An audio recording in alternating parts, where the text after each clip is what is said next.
નમસ્કાર. પરમ કૃપાળુ પરમાત્મા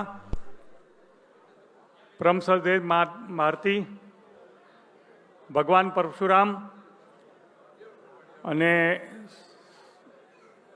માનનીય મંચ અને સન્માનીય સભા, હમણે મહેતા સાહેબ બહુ સરસ કીધું કે જન્મ સમયથી ડૉક્ટરની જરૂર પડે છે, પણ હું આયુર્વેદ ચિકિત્સક છું. જેમ વીમાવાલા કે ને જીવન કે સાથ જીવન કે બાદ, અમે લોકો જીવન સે પહેલે મહારાજશ્રી ઉપસ્થિત છે. આપણા જે બ્રાહ્મણોના આપણા શાસ્ત્રમાં જે 16 સંસ્કાર આપ્યા છે, એટલે એ જન્મ પહેલાંના સંસ્કારમાં પણ અમે છીએ આયુર્વેદ ડૉક્ટર.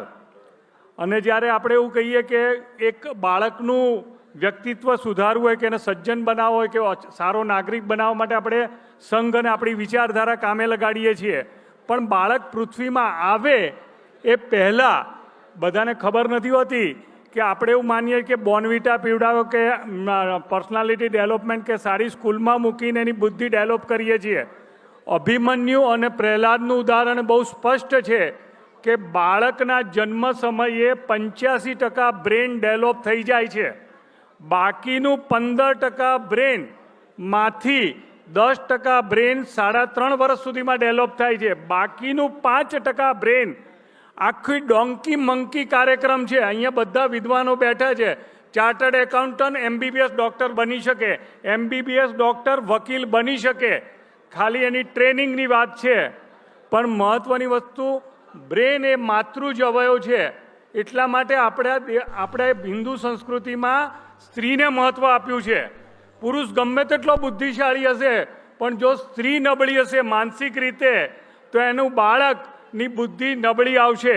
એટલે જ આપણે બધા હિન્દુ ધર્મમાં વધારે સ્ત્રી અને દેવી સમજીએ છીએ. અને હિન્દુ ધર્મનો સૌથી મુખ્ય સમાજને માર્ગદર્શન આપનારો આ બ્રહ્મ સમાજ છે. તો બ્રહ્મ સમાજને હું બહુ બે હાથ જોડીને વિનંતી કરું છું કે તમારા ભાણિયા ભત્રીતા દીકરી દીકરા એમાં તે જે બહેનો છે એને કહું છું કે તમે આજે વહુ છો કે સાસુ છો કે માસી છો, તમે એક વસ્તુ કહો કે તમે જે બાળક રાખો છો એટલે ગર્ભાધાન કરો છો એ કોઈ એક્સિડન્ટ કાર્યક્રમ નથી. એની પુસ્તકો અમે આયુર્વેદ ડૉક્ટરો આપીએ છીએ.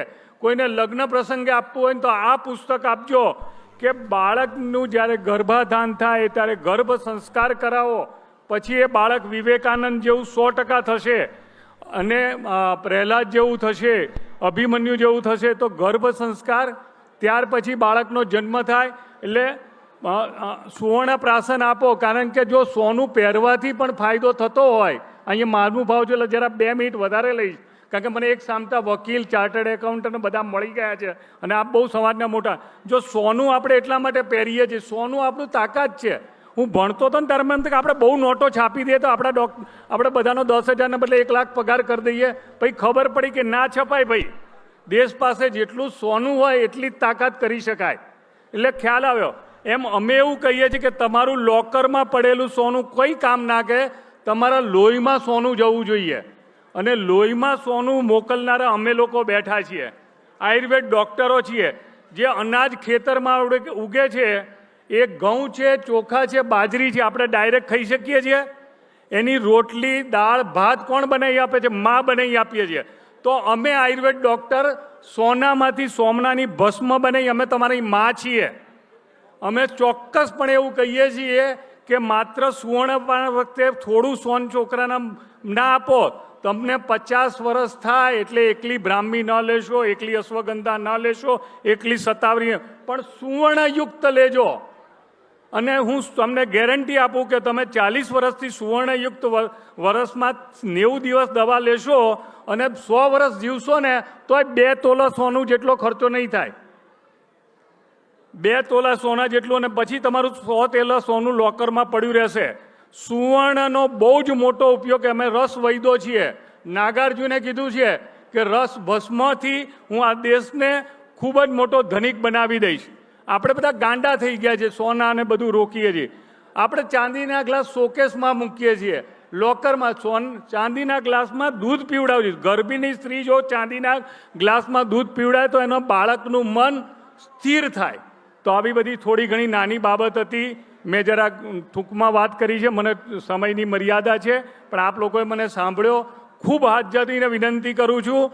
આયુર્વેદ એક એવું શાસ્ત્ર છે કે જન્મથી શરૂ કરીને મૃત્યુ સુધી તમને સાથ આપે છે. અન્નપ્રાશન, તમે શું જીભમાં કયા છેડે પહેલા વખત મધ મૂકવું એની અમારે ત્યાં વ્યાજ છે. અમારી પાસે એવી વાત છે કે થાળીમાં મીઠાઈ ક્યાં મૂકવી, ભાત ક્યાં મૂકવી, એની વાત અમારી પાસે છે. લોકોને સાંભળવાનો સમય ના પણ હું તમને કહું છું, લોકો માત્ર રોગ થાય, હોસ્પિટલ એ આપણો વિકાસ નથી. હોસ્પિટલમાં ન જવું પડે એનો આપણો વિકાસ છે. તમે આજે સ્વસ્થ છો, જીવન પર્યંત સ્વસ્થ રહો એવી જેમ બ્રાહ્મણો પ્રાર્થના કરે છે આયુર્વેદ ડૉક્ટર પ્રાર્થના કરે છે. ઘણી વાત થઈ ગઈ. નમસ્કાર. ફરી એકવાર આયોજક અને આખી ટીમને અભિનંદન આપું છું. આ પ્રકારનો કાર્યક્રમ બ્રહ્મ સમાજને બહુ ગૌરવથી આગળ લઈ જશે અને બ્રહ્મ સજા એ સમાજનું ગ્રોથ એન્જિન છે અને એ આગળ થશે તો આખો સમાજ આગળ જશે અને હિન્દુ રાષ્ટ્ર આગળ થશે અને વિશ્વનું કલ્યાણ થશે. ધન્યવાદ. નમસ્કાર. ભારત માતા કી જય. જય પરશુરામ. જય જય.